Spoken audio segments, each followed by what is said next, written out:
জয় রাধে, জয় গোপাল। তো বন্ধুরা, আজ আমি এই সর্ষে ফুল দিয়ে আজকে একটা রেসিপি করব।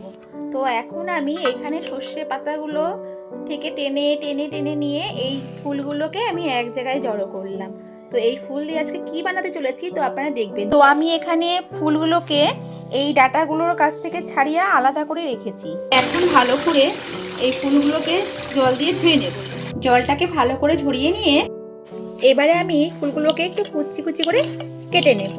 হাতের সামনে এই সবজি কাটার কাঁচি রয়েছে, তো আমি এখন একটু কেটে নিচ্ছি। এরকম ভাবে ঝিরঝিরে করে কেটে নিয়েছি আমি।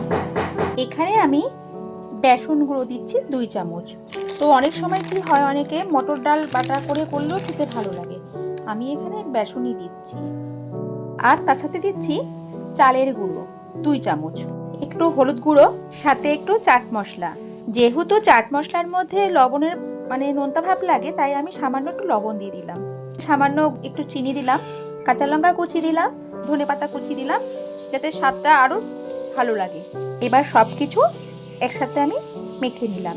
তো আমি এখানে জল দেব না। এখানে সর্ষে ফুল থেকে, ধনেপাতা থেকে, কাঁচা লঙ্কা থেকে যেটুকু জল বেরোবে, তো মজে গেলে যদি মনে হয় জল দিতে হবে তো দেবো, আর না দিতে হলে দেবো না। তো আমি এইভাবে এখন ম্যারিনেট করে রেখে দেব। 15 মিনিট পর এসে ঢাকনাটা খুললাম এবং দেখলাম বেশ অনেকটাই নরম হয়ে গেছে। তো যদি বেসন বা চালের গুঁড়ো বেশি হয় তাহলে হয়তো একটু আঠা আঠা ভাব বেশি হয়ে যায়, তখন প্রয়োজন পড়লে জল দিতে হতে পারে।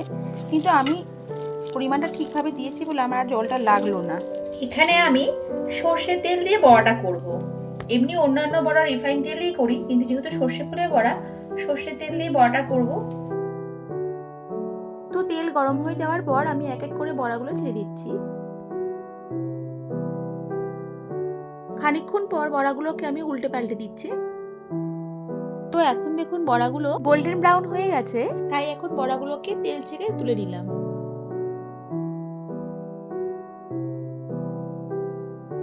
আর এই তো আমার ক্রিস্পি এন্ড টেস্টি সর্ষে ফুলের বড়া রেডি।